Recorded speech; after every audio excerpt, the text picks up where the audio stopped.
Jules, I think we share the same view on the Lionel Messi GOAT debate. He did not need this to be the GOAT. I mean, Dan Crespo spoke about this, and I thought he put it very eloquently, right? If you believe Lionel Messi is the GOAT, this isn't going to change it because so much was beyond his control. Yeah. However, this was absolutely huge for him. Again, for me, it's not a criterion of debate. My boss said, "Oh, does this end the debate?" I know it doesn't end the debate because it was never part of the debate. Not for me. Not for me either. But it's now nobody can say, "Oh yeah, but he's never won the World Cup. He's won everything, but now he's won everything. He's won everything. He's the greatest of all time. France were beaten tonight, and Kylian Mbappe were beaten by the greatest player of all time. And someone else might one day come and take that crown. I don't know, but for now we have to say that a 35-year-old, 35 years of age, to have a tournament like this, to do what he did in this whole World Cup from the first game against Saudi Arabia, scoring in every single game apart from the Poland one, to some are penalties, of course, because it doesn't matter so much, to be decisive like he was, to lead like he did, like you said, in a very different light and a different personality that we've never really seen before, is exceptional. And it's as simple as that. When did you see someone who had such an incredible individual World Cup? Who? Diego in '86, and that's probably maybe Ronaldo in '02.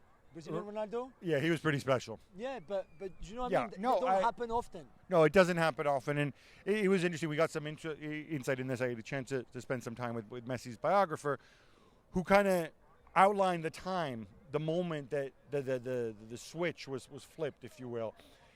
And he said it was 2019, the Copa America. They lose in the semifinals to Brazil. They're unhappy with the officiating. The tournament takes place in Brazil. Yeah. And Messi goes and does something that you don't expect from Messi. He goes afterwards, he goes in front of the cameras, and he complains about the referees, and he's genuinely angry. And, look, I don't want to get inside, well, I will get inside his head and play pop psychologist here. If you go back to the context, right, that summer, 2019, that is a summer that, Antoine Griezmann arrives at Barcelona, who, let's face it, Messi didn't really want at Barcelona, right? He's already having issues with the club. A year later, 2020, in the pandemic, he's got the Burofax, right? He tries to leave the club. At this point, the relationship is really at rock bottom with Argentina. Bartomeu as well. And with Bartomeu, I said Argentina. I meant Bartomeu. Wonder what he's doing right now. Wonder if he's watching us. Wonder if he watches Gab. Whatever. 2021. He gets his wish, he leaves the club, and he wins the Copa America, and he wins the Copa America in Brazil. And there is more of this edge to him. In the meantime, Scaloni's built this team that is not Messi dependent, where he is the value added. And he's very comfortable with Argentina. And no disrespect to Paris Saint-Germain, I also think that also plays into it. Because he moves to Paris Saint-Germain, where all of a sudden he's sharing the spotlight with Mbappe and with Neymar, where the attention, the daily attention isn't what it is at Barcelona, where the competitiveness of the league, the weekly grind isn't what it is at Barcelona. He has a rotten 6 months, takes some time to adjust and so on. Yeah. And I just think mentally, I'm not saying he doesn't care about Paris Saint-Germain. Do not get offended. I'm sure he does. No, but he has enough mental space that he's like, I don't have to worry about Barto. I don't have to worry about this. I'm just going to worry about Argentina when I'm with Argentina, and then my club duties when I'm with the club. Yeah, although I would argue that he's been that good in this tournament because of the first 4 months of the season that he's had with PSG, it was amazing. Considering how average, let's put it that way, for him, he was last season, the first 4 months between August and just leaving in November before he left to come to Qatar, it was outstanding. He was finally happy in Paris. The family was happy in Paris. I think he was enjoying his football again, and he arrived here full of confidence, full of momentum going as well, and that's made the difference. If this tournament is in the summer, I'm not sure he performed that well. And I think that's another big thing that we have to weigh up as well. What did he play in the summer of 2022? Nothing. Yeah. He had the summer off. It's not just him. A lot of other stars, obviously most stars, had the summer of 22 off. That, I think, makes a huge difference to what we saw here. And also the fact, let's face it, that the tournament is in the middle of the season. We've talked before the pros and cons. Some guys get injured. There was no Karim Benzema. But for people who are in match fit, mid-season fitness, this makes a huge difference. Yeah, massively. And I think if you prepared well, if you manage to avoid the injuries that you could have had, like a Sadio Mane or Romelu Lukaku, which happens in every season, regardless of when the World Cup is, then you knew that you could pick for this World Cup. And we've seen some amazing individual performance from Leo, of course, to Kylian Mbappe, to Sofiane Amrabat, for example. I mean, there's plenty that we can name that who individually were clearly ready for this World Cup, maybe more than if he had been in the summer. Let's get to Mbappe. If you had to give him a mark for this final, and I say this obviously cognizant of the fact that he became only the second person in history to score a hat-trick in the final. Yeah. Pop quiz, who was the first? Yes, Sir Geoff Hurst. Thank you. Thank you. I'd forgotten for a minute, and our colleague James Ollie was about to kill me. Oh, okay. I really should know that the other one was Sir Geoff Hurst. What do you think he played well over the 90 minutes? Or was it a game of moments, a game of ups and downs? Yeah, it was a game of moments again. I think you could look at it from 0 to 70, where you give him a 2 out of 10 maybe. 2 out of 10? Yeah, because he's not in the game. That bad. He's not in the game. When he gets the ball, he doesn't do anything with it.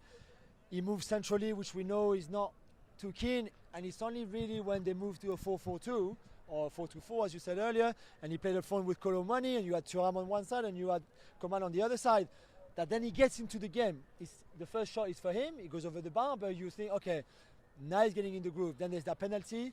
And considering he'd done nothing in the game before that first penalty, again, I think for him to score it takes a lot. And then the second goal is a moment of absolute genius. The way he does that 1-2 with Thuram, the volley.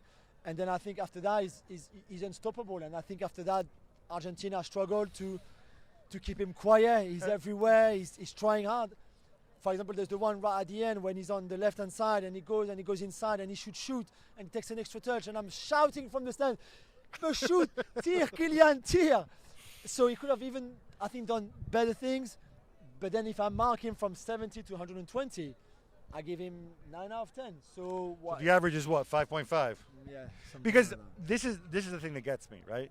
For all that we talk about, and look, I'm not comfortable criticizing Mbappe. I'm not criticizing Mbappe because obviously he's 23. He's got a great future ahead of him, but he's also the present, right? Yeah. We have to judge him for what he is now. Yeah. He is approaching mid-career. He gets paid like one of the best players in the world. Those first 70 minutes, I thought, are a problem. He cannot have too many performances like this because you know what? If Otamendi doesn't make that mistake, we never see the Mbappe of the last 30 minutes, right? All we have is a guy scoring a nice goal in garbage time, and that's it. Yeah. I think something has to change. I think he has to play with a front two now, and he has to play Kylian with another striker, whoever that can be. I don't know, like Giroud, but I think that sort of left winger position in a game like this, for example, you see the limits of it, because I think the plan from Argentina was very clear on how to contain him. And he's easier to contain when he's like between the touchline here, his defender here, the midfielder here, the centre back here, and of course he can make differences because he's one of the best players in the world. But I think to move forward now, he has to play more centrally. Still 8 goals in this tournament. I think now he's got, if I'm not mistaken, 12 in 14 in the World Cup, 12 goals in 14 World Cup matches or something like that. At the age of 23, it's his birthday in 2 days. It's remarkable. He will have other chances to win it. There will be other competitive French teams. But I think tonight, it will hurt him a lot. I'm going to throw this out there as a provocation, if you will. Seeing Mbappe perform like this, right, as a player of moments and so on, often not involved for long stretches, as you said, not tracking back, not defending. Partly it's a function of that France do not go, and they don't press high. But then Paris Saint-Germain rarely press high, partly because they have the ball all the time, partly because he's playing with Messi and Neymar, who aren't going to do that. Does this help him? Like, I mean, if he was in a Klopp team, in a Pep Guardiola team, dare I say in a Nagelsmann team, he would be a different player. Yeah, maybe. And could that carry over to the national team? Yeah, you're right. Maybe you're right. And I think there's still a lot for him to learn, and there's still a lot of room to improve. We said how better he is now than he was in 2018, which was his first World Cup. He was this wonderful talent we all knew about, but he was still emerging. This time he's the leader, and I think in 4 years' time he should be a better Mbappe, and maybe in 4 years' time then he would have incorporated that into his game.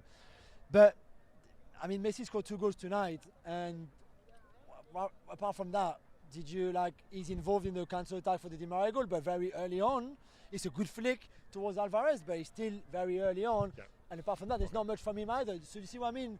Finals are really like a masterclass from an individual but player. Messi is 35 years old, course, and this is his role in this course. Argentina team. I agree with you. This Argentina team, man for man. For sure. If you were to do the combined 11 game, I don't know how many Argentina players will get in there on talent, not on performances in this tournament, but I'm just talking in terms of talent. No, and that's why I just wanted to point out. And that's why I go back to the manager. I go back to Deschamps, and I'm not saying he's Forrest Gump, but he nearly came to becoming only the second person in history to win consecutive World Cups as manager. And I look at all the riches that he had, even with the injuries and everything, and I ask myself, my goodness, you lost to Montiel and Molina and Otamendi, and you're a bit harsh, I think. This is a very, very well-balanced and well-drilled team. And it's a better coach team than Deschamps' team.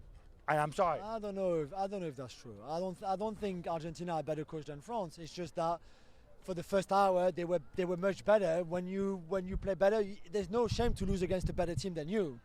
That doesn't mean that your team is not well coached. That doesn't mean that you're not a good team or you're not a good coach.